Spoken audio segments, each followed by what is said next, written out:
வேத பாட நிகழ்ச்சியில் குடும்பத்தை குலைக்க பிசாசு பயன்படுத்தும் ஆயுதங்களை குறித்து தான் நாம் தியானிக்க போகிறோம். தேவ பிள்ளைகளே, குடும்ப உறவை ஏற்படுத்தினது தேவன் ஒருவர் மாத்திரம்தான்.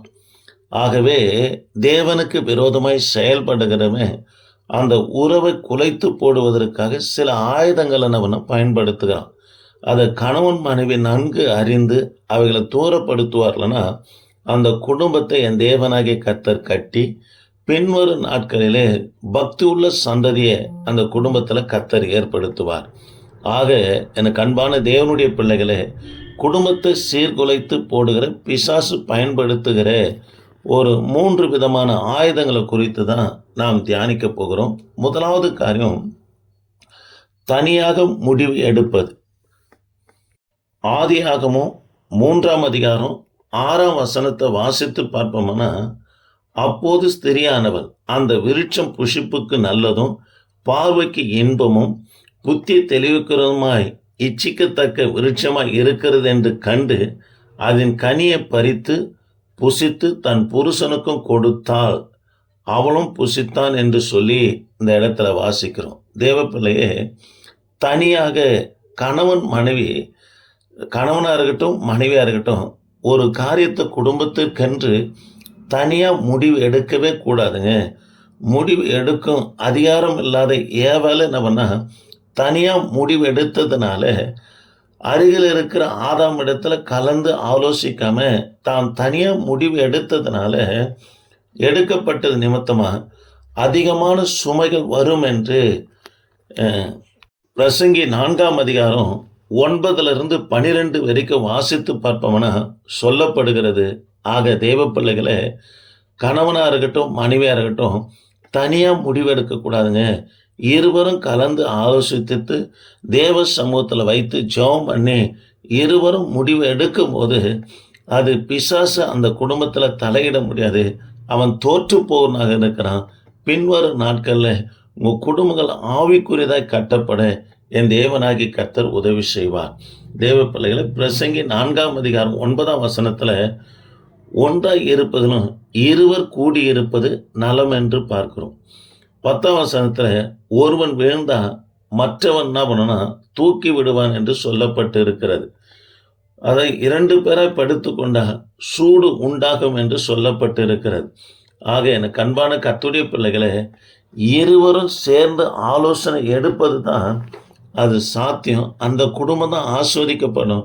இல்லை என்று சொன்னால், யாராயும் ஒருவர் தனியாக முடிவெடுத்து ஒரு காரியத்தை செய்வார்கள்னா அது இன்னொருத்தர், புருஷனாக இருக்கட்டும் மனைவியாக இருக்கட்டும், அது தோல்வியில் முடியும் போது அதை சொல்லி சில பிரச்சனைகளுக்குள்ளாக ஆகிறதை எத்தனை குடும்பங்கள் பார்க்க முடிகிறது. ஆக அதாவது பிசாசு குலைத்து போடுவதற்கு எடுக்கப்படுகிற முதலாவது ஆயுதம் தனியாக முடிவு எடுப்பது. அப்படி எடுக்கக்கூடாது. 3வது நபரை நடுவில் அனுமதிப்பது. தேவ பிள்ளைகளே, ஆதியாகமம் 3ஆம் அதிகாரம் 1ஆம் வசனத்தில் தேவனாகி கர்த்தர் உண்டாக்கின சகல காட்டு ஜீவன்களை பார்க்கிறோம், சர்ப்பமானது தந்திரம் உள்ளதாக இருந்தது. அது ஸ்திரியை நோக்கி, நீங்கள் தோட்டத்துள்ள சகல விருட்சங்களின் கனிகளையும் புசிக்க வேண்டாம் என்று தேவன் சொன்னது உண்டோ என்றது. தேவ பிள்ளைகளே, ஆதியாகமம் 2ஆம் அதிகாரம் 16ஆம் வசனத்தில் தேவனாகி கர்த்தர் மனுஷனை நோக்கி, தோட்டத்துள்ள சகல விருட்சங்களின் கனிகளையும் புசிக்கலாம் என்று சொன்னார். ஆனால் இங்கே பிசாசு சொல்கிறான், தோட்டத்துள்ள சகல விருட்சங்களின் கனியும் புசிக்க வேண்டாம் என்று தேவன் சொன்னது உண்டு என்று சொல்லுகிறான். தேவ பிள்ளைகளே, 3வது நபராய் இருக்கிற பிசாசு, அதாவது சர்ப்பத்துடைய சத்தத்தை ஏவாள் கேட்டது நிமித்தமாக அங்கே நடக்கிற சம்பவம் என்னவென்று சொன்னால், தேவன் விலக்கி இருந்த அந்த கனியை புசிக்கும்படியாக செய்ததை இந்த இடத்துல பார்க்கிறோம். தேவ பிள்ளைகளே, எந்த மனுஷனையும் எந்த உறவுகளையும் குடும்ப பிரச்சனையில் அனுமதிக்கவே கூடாதுங்க. தேவன் மாத்திரம்தான் நமக்கு எப்படி இருக்க வேண்டும் என்று சொன்னால் நடுவராக காணப்பட வேண்டும். தேவ பிள்ளைகளே, உங்களுக்கு நான் சொல்லுகிற புத்திமதி என்னவென்று சொன்னால், 3வது நபரை எந்த காரணத்து கொண்டும் நம்முடைய வாழ்க்கையில் அனுமதிக்கவே கூடாதுங்க. இது நிமித்தம்தான் கள்ள உறவுகள், இது நிமித்தம்தான் கணவன் மனைவிக்குள்ள சமாதானம் போகுது. குடும்ப சமாதானத்தை இழக்க நேரிடுகிறது என்று சொல்லி பார்க்கிறோம். ஆக குடும்பத்தை குலைத்து போடுவதற்கு பிசாசு பயன்படுத்துகிற இரண்டாவது ஆயுதம் என்னவென்று சொன்னால், மூன்றாவது நபரை உள்ள கொண்டு வருவாங்க. எந்த காரணத்துக்கு கொண்டும் மூன்றாவது உறவை, அதாவது ஆலோசனையை, அவங்களுடைய காரியங்களை குடும்ப வாழ்க்கையில் கொண்டு வரவே கூடாது. எந்த பிரச்சனையாக இருந்தாலும், என்ன காரியமாக இருந்தாலும், கணவன் மனைவி உட்கார்ந்து பேசி அதை தீர்த்து தேவ சமூகத்தில் வைக்கும்போது அந்த குடும்பத்தில் கர்த்தர் வாசம் பண்ணுறாருங்க. பிசாசு அந்த இடத்துல பயன்படுத்த முடியாது கொண்டு வந்த ஆயுதங்கள் ஒன்றும் பலனில்லாமல் போக என் ஆண்டவர் உதவி செய்வார். மூன்றாவது தெய்வ பிள்ளைகளே, தேவனுடைய வார்த்தையை சந்தேகிப்பது. இது ஆதியாகமம் 3ஆம் அதிகாரம் 6ஆம் வசனத்தில், நன்மை தீமை அறியத்தக்கதான கனியை பறித்து ஏவாளும் சாப்பிட்டாங்க, தன் புருஷனாகிய ஆதாமுக்கும் கொடுத்தார்கள் என்று சொல்லி பார்க்கிறோம். தெய்வ பிள்ளைகளே, ஆண்டவர் சொல்றாரு, இதை புசிக்கிற நாளிலே சாவாய் என்று சொன்னார். ஆனால் பிசாசு சொல்றான், இது புசிக்கிற நாளிலே நீங்கள் சாவதில்லை, தேவர்களைப் போல ஆவீர்கள் என்று சொல்லி. ஏற்கனவே கர்த்தர் இவர்களை தேவ சாயலில் தான் படைத்து வைத்திருக்கிறார். தேவ சாயல் மேலேயே சந்தேகத்தை ஏற்படுத்துகிற காரியத்தை பிசாசு உண்டு பண்ணுகிறத பார்க்கிறோம். தேவ பிள்ளைகளே, அதாவது குடும்பத்தை குலைத்து போடுகிற பிசாசு பயன்படுத்துகிற காரியம் என்னவென்று சொன்னால் சந்தேகங்க. மனைவி மேலே சந்தேகத்தை எழுப்புவது, புருஷன் மேலே சந்தேகத்தை எழுப்புவது, பிள்ளைகள் மேலே சந்தேகத்தை எழுப்ப பண்ணுகிற காரியம், இதெல்லாம் பிசாசு கொண்டு வருகிற காரியங்க. தேவ பிள்ளைகளே, 111ஆம் சங்கீதம் 7லேருந்து 8 வரைக்கும் வாசித்து பார்ப்போம்னா தேவனுடைய வார்த்தைகள் எல்லாம் உண்மை என்று சொல்லப்படுகிறது. 1 ராஜாக்களின் புத்தகம் 8ஆம் அதிகாரம் 56ஆம் வசனத்தை வாசித்து பார்ப்போம்னா தேவனுடைய வார்த்தை ஒன்றும் தவறி போகாது என்று சொல்லி பார்க்கிறோம். ஆக கர்த்தர் நமக்கு குடும்பத்தை கொடுத்து இருப்பாரானா அதை ஒன்றும் தவறி போக கர்த்தர் விடவே மாட்டார்.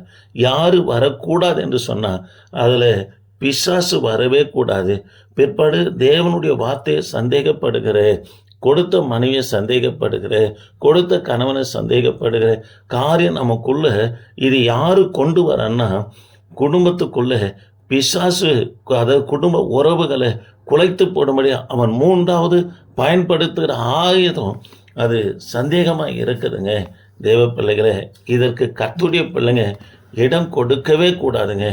நீங்கள் கர்த்தரை விசுவாசித்து இருப்பீர்களா, கர்த்தரை நம்புவீர்களா, வேத வசனம் என்ன சொல்லுகிறது என்று சொன்னால், கர்த்தரிடத்தில் அன்பு கொடுக்க சகலமும் நன்மைக்கு ஏதுவாகவே நடக்கிறது என்று நான் வாசிக்கிறோம்.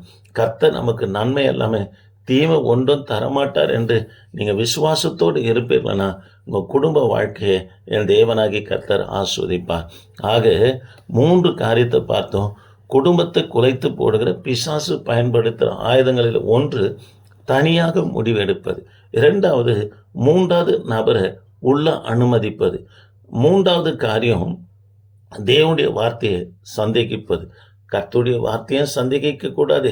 கணவன் மனைவிக்குள்ள சந்தேகம் வந்துடக்கூடாது. அது ஒரு விஷம் மாறிங்க, அது குடும்பத்தையே அழிச்சிடும். அது வராதபடி கர்த்தருடைய சமூகத்தில் இருந்து காத்து குடும்பத்தை நடத்துவோம். உங்கள் குடும்பங்களை கர்த்தர் ஆசீர்வதித்து பின் நாட்களிலே உங்கள் குடும்பங்களை நல்ல பக்தி உள்ள சந்ததிகளை ஏற்படுத்தி தேவ நாமத்திற்கு மகிமையாய் கர்த்தர் அவர்களை நடத்துவார். கர்த்தர் தாமே இந்த வார்த்தைகளை ஆசீர்வதிப்பாராக. இந்த வார்த்தை கேட்கிற கர்த்தருடைய பிள்ளைங்க சப்ஸ்கிரைபர் பண்ணுங்க. கர்த்தர் உங்களை ஆசீர்வதிப்பார். ஆமென். பிரைஸ் அல்லாஹ்.